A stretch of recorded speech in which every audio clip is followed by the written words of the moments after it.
Ladies and gentlemen, kinky bitches, hello. Today I'm going to be bringing you the Out of the Dark series, which is where I find something cool on the internet or cool in a book or anywhere, and then I bring it to you guys and we have a cool discussion in the comments below. Now, today I'm going to be talking about the transcendent man, which is this idea that we're becoming gods, and it's very, very soon, very close, right around the corner. Before we get into this discussion, I just want to say that me and Saborn, a good friend of mine, went in on this Battlefield gameplay. I was using an ACR with a suppressor, Cobra sight, and stubby grip, or potato grip, so I hope you enjoy. I went like 40 and 4. He was right there with me. We went in. Anyway, the Transcendent Man. I'm going to link you to the documentary trailer in the description below. It's an amazing documentary. I hope you guys check it out. The trailer will be there. But it's this idea that humans and technology are hitting this singularity point. And what do I mean by that? It's that technology and humans are melding together, and that since we essentially do already control our evolution, I mean, you look at the world around you, we've evolved exponentially from humans 1,000 years ago, and that's from our imagination. It's getting even crazier, and technology is going to essentially make us into gods. You know, the idea that God is omnipotent and omnipresent, right? Omnipotent simply means you cannot die. Well, in this documentary, they talk about how, you know, within 20 years or even 10 years, people won't die anymore. We'll have solved aging, and dying will be a choice, not a necessity. And that's crazy to think about. So that's omnipotent, where everyone can survive. And that in and of itself has crazy implications. What about overpopulation? What happens if only, you know, the wealthy can afford to not die? Then all of a sudden, are we going to have a 1% class where only 1% of the people don't die? That would be craziness. And then the other idea of becoming God is omnipresence, which is where you're everywhere at once. Well, they talk about how you, within, 2029, I think the date is, we will essentially be able to connect to, the internet or whatever it is by then with our minds. Think of Google in your head where you're downloading information. You'd be downloading calculus and history and all this crazy information. And then you could also talk to people with your thoughts. So I could talk to somebody in Alaska with my brain.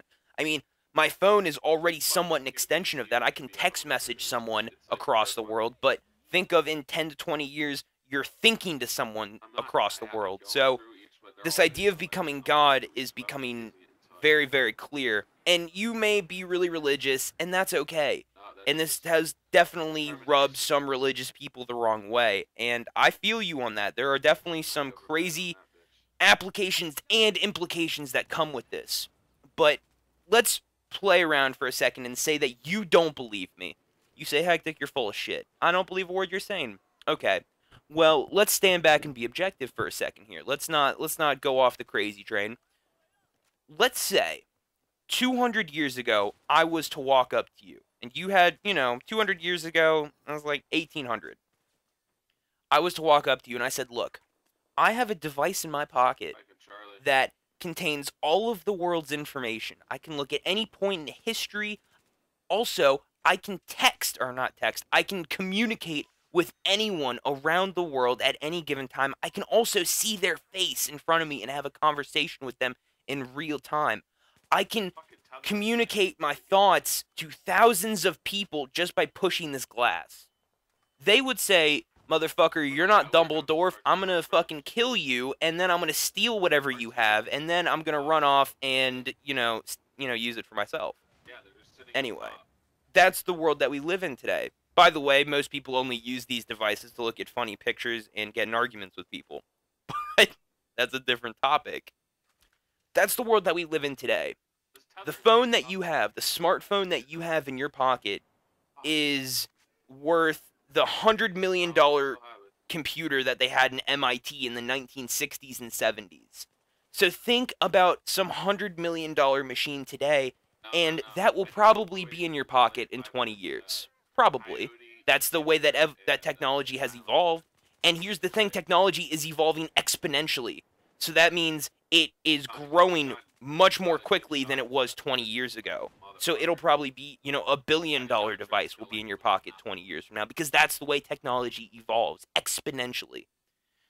So it's craziness, and a lot of people disagree with this documentary. There's some, well, not a lot, but there's definitely some people that say, no, look, you're being completely skeptical. But all of this dude's predictions, this guy's name is Ray Kurzweil, and if you guys know X-Jaws, he's been ranting about him. A lot of the philosophers and modern day awesome people that I follow talk about Ray Kurzweil, and he seems to be picking up in modern culture, which is awesome to see, but it's just this idea that we're becoming a god that is so crazy to people. And one aspect of this documentary that I want to definitely mention is this idea of artificial intelligence.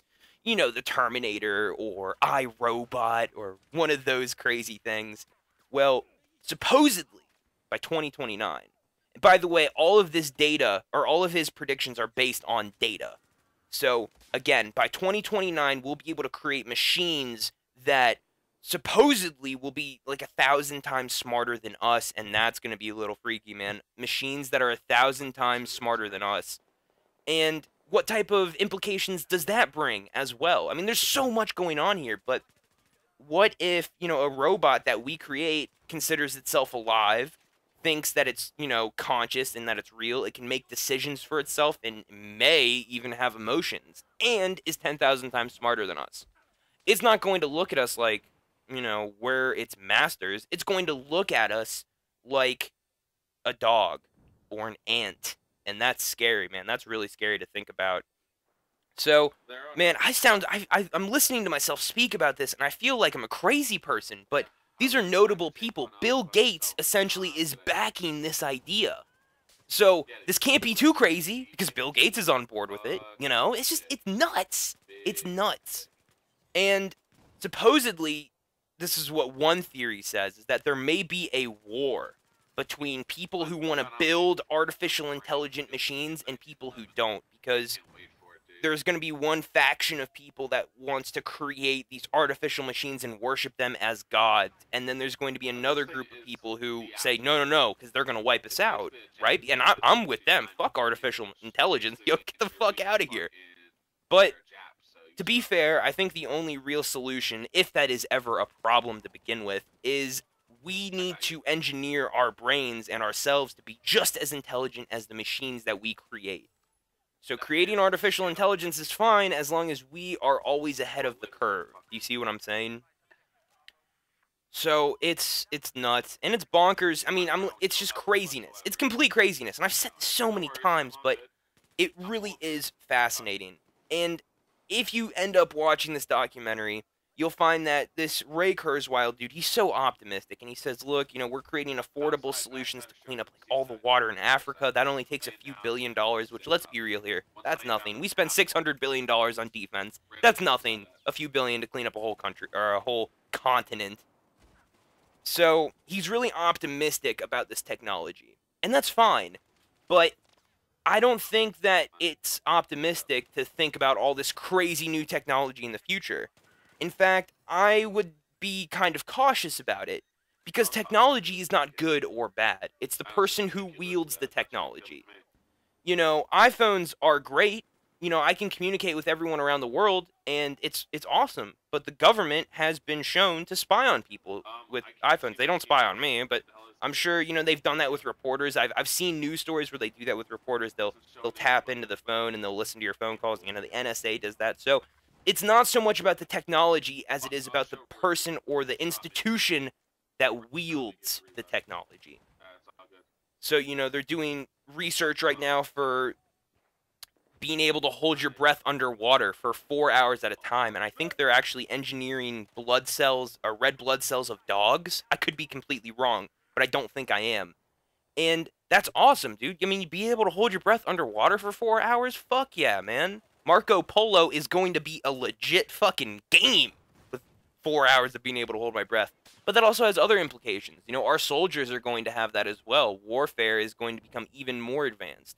Robotics are advancing to the nth degree.